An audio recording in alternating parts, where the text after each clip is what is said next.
Sabakati Kilo chika cha Lubwama. Eggwanga lifiiriddwa,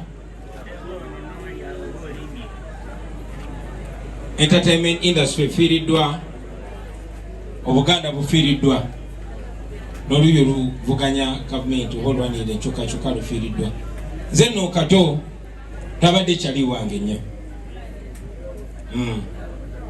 naye abadde kyali waffe ffenna as a family. Ate mu ngeri nnyingi nnyo bwenzira mu art nesanga family member katuli wamu. Bwenzira bwe twali mu parliament ye10 twali ffenna, era twakwatagana nnyo mu period yatogikwatako. Bodda mu mikwano gyange egisinga mikwano gya Kato Lubwama. Mubalabye nga babogerako babigirwa waiswa nawe ketuba hano mwana naye. That was Kato, ladies and gentlemen. Eggwanga lifiiriddwa omusajja omuyiiya playing the role ye ey'amaanyi ennyo. So situnulira just nganze muntu naye kyabadde atugasa ffenna okutwalira wamu. It's an inspiration. Temwandibadde wano wiiki namba nga Kato tali wano. But most importantly, Obuganda bufiiriddwa. Tuli Baganda, kitukakatako okucelebratinga muganda waffe n'okumukungubagira n'okumuwa ekitiibwa ekyo ky'abasaanidde. Tekitwetagisa kuba nti tubadde close nnyo ab'omukwano. Kale nno ntuusa okusaasira kwange ku lwa bannange, ntuusa n'okusaasira kw'obwana bwa Nuupu ng'omugenzi bw'abadde atera okubuyita okusaagirira. Baganda bange, tulina ebitugatta bingi nnyo okusinga ebitwawula. Bingi nnyo. Babyogeddeko nti kati wano wetusinkanira bwesobola okuyitira Honorable Nsereko Menton Prince. Mwetusobola okufunira omukisa lwakuba Nsereko oyo naye mwana mulinako ennugu.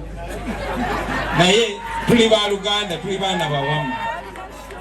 So ebiseera nga bino twebaza Katonda nti tukyalina culture eyo etubringinga together nga ab'Oluganda. Sebo meya tukwaniriza nnyo. So tufiiriddwa, mutulaba bwe muba mwetegereza basebo ne banyabo newankubadde batera okwagala ennyo otufuula abantu ab'okuzannya obuzannyi. Naye nze nali sinaba nagenda mu nsonga za bukulembeze nga Kato Lubwama gyali. Olwo generation yange yalowooza nti ate erina kyeyina okuteekawo ekyobusungu si bya kusaaga busaazi. Era we twatandikira oluyombo ne Kato twali mu parliament nkubagana eno n'obusajja Nsero kuba mukutembadde Kato ali mu kuzina mazina. Noga ningwe kyaliko storage. Ngabo omanyi naye nga bwatu badda mu kagamba nga twexchanging bwe tutyo. Kati ate mikono gyaffe abamu baanyiga nga bagamba mwana olaba Kato. Kato laba bwayogera ku president waffe. Kato ye bwali mukulu wange yeerabira nti nafuukira ddala president wa Uganda. Nasigala nga kyaleetezaawo naye nga bagambe nga leeta mukwano era nga babawo ebiseera ebiri important nga out of the camera tukwatagana. Honorable Nsereko ajja kuneeyimirira gwe basemba okulongoosa muganda waffe Kato Lubwama. Nagenda ne road mayor ku ddwaliro lya Metropole ne tukyalira Kato Lubwama. N'ebyo nga si bya kamera kuba kitukakatako.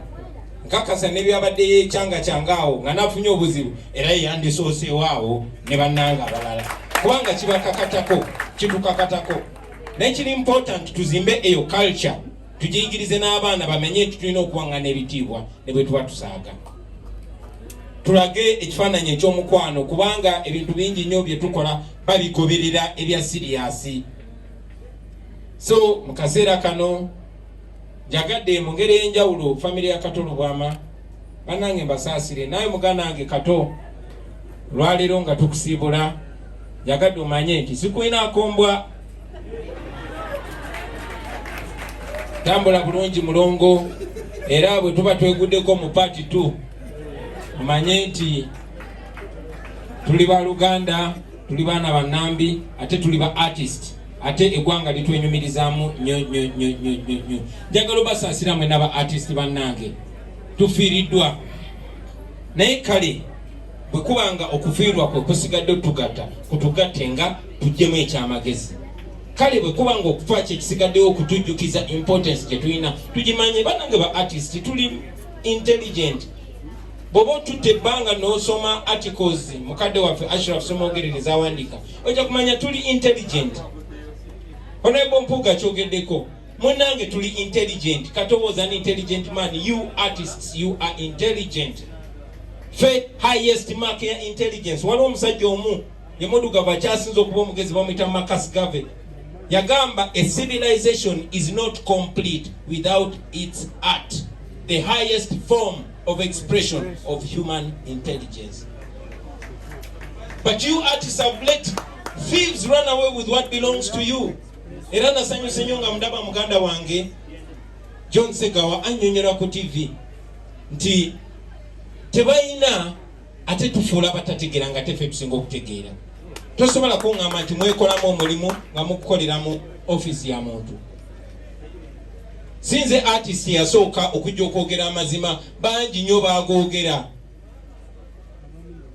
sinze artist yasooka okujja okulaga abantu nti eno ensi yammwe this is reality we are talking about muganda waffe omu yabadde wano n'agamba nti no tulekerawo okwogera ku byobufuzi nga tuli ku bafu simanyi kikyoyita byabufuzi bassebo ne banyabo n'ettaala eyo eyaka ekulaga layita ebyo nabyo byabufuzi kubanga bannabyabufuzi be basalawo oba osobola okubeera ebalubu eyo oba tosobola mwe ba artist mukimanyi bulungi nnyo bakadde baffe abakulu muzze mubigoberera mubimanyi bino ebintu mumanyi ensonga lwaki batta Byron Kawadwa era impact yali alina okubeera nayo mumanyi ensonga lwaki Okot Bibite yafeesinga kyeyafeesinga mumanyi lwaki Sebadduka yawaŋŋangusibwa mumanyi lwaki Fire yawaŋŋanguka mumanyi lwaki kyali wa Fire baamutta Jessica Sirivu you know the facts tekina kulinda abaana baffe babazukulu baffe ne babenefitinga from that abaddugavu babeera basirebo okumala emyaka 4 paka wavayo bali abakambwe ne bagamba enough era ekyo ne kikoma singa tebabavayo singa tukyali basirevu olunaku lwaleero batufuze mu nfuga ey'obumbula okumala emyaka 4 nabadde ndaba mukadde wange Senkubuge Siasa nga bali ku interview wano wennyini nga bagamba mwazanyanga emizannyo ne muzannya ndiwulira ne muzannya 30 years of bananas lwaki temukyasomesa abantu kubikwata ku ggwanga nga muyita mizannyo n'agamba bwekikola kati bakuba amasasi leeta stories bakuba amasasi kyemugambe eddembe lyaffe lyatugwako okutuuka ku ekyo namwe ne mukkiriza mwatuteekayo ndi kakati tufe abakulu tutandisa okufa okay siri mukulu nnyo nebalira mu bakulu abaana bano abaddako mwagala basange industry nga terina any bit of freedom mukimanyi nti ffe essuubi lya Uganda eririwo kati si nsobi basebo ne bannyabo nti olunaku lwaleero abakulembeze ba politicians ne ba leaders bakusikuŋŋanidde Kato Lubwama si nsobi nti olunaku lwaleero after Kato Lubwama okubeera mu parliament after nze okubeera mu parliament tulinayo Geoffrey Rutaya tulinayo Dr. Hilda Mani tulinayo naawe sebo nkulabanga artist okay sebo Dr. Dandi oyo mukulu gwe bayita Nalukoola twamuyitanga Dr. Dandi mu 97-98 era yalinga muyimbi ng'ayimbanga Shaggy singa sitya kumpabira mu kooti nandibajjukizayo akayimba ke kamu wangi mbajjukizeyo Nalukoola bwe yayimbanga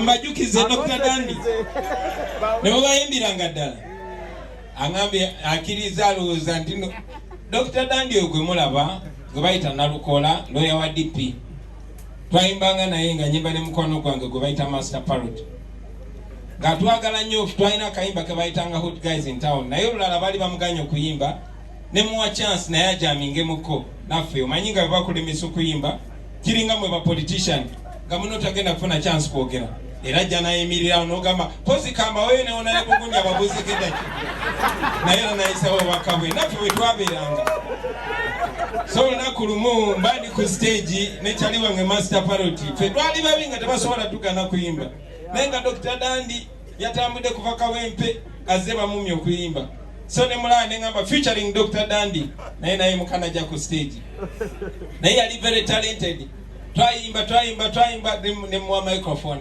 yayimanga shagi yayina mu kekirimi ne musirikemba yumize ngakwata microphone ngagamba I feel so proud Dr. Dandy when I feature these two hot guys, Mr. Bobi Wine and Master Parrot, the dancing style, the singing style.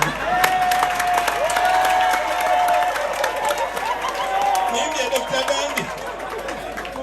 So, what you go to Abayimbi basebo ne banyabo. Bantu yeno kumfu. Edis tereke bampande chabiri. So mikwano jange mukasera nga kano twagala nnyo okulaba nga tukomyawo omukwano ogwo nga tukomyawo obwasiruganda obwo, but most importantly nga twejukiza obuvunanyizibwa bwe tulina. Obuvunanyizibwa obwo butandika nga tukwataganye ng'abooluganda. Njagala nange Kikitaanya mukulu wange Nyanzi kyayogedde nti abaana ba wano tukozesebwa nnyo okulemesa enkyukakyuka yaffe. Abaana ba wano tukozesebwa nnyo okunafuya bannaffe. Abaana ba wano tukozesebwa nnyo okwenafuya. Kiri very important buli omu akijukize mwene, tuleme kijukiranga nga tuziika bannaffe, wabula tukikozesa ekitubenefitinge. Njagala okubebaza okuteekateeka enteeka zino zonna. Muganda waffe Kato bumula mirembe, Mukama akusaasire byonna ebyakusobako. Fenaffe bina buzibu era tujja kusigala tukwatagana ne family in case abaana abamu ready bakyali baffe. Tujja tambula tutambuze obulamu to creating memories ennungi, simbi tuzimbe entindo, tuleme kuzimba bisenge, tubeere bimu ng'abaana ba Nambi. Mukama abampera omukisa mwebale mulungi.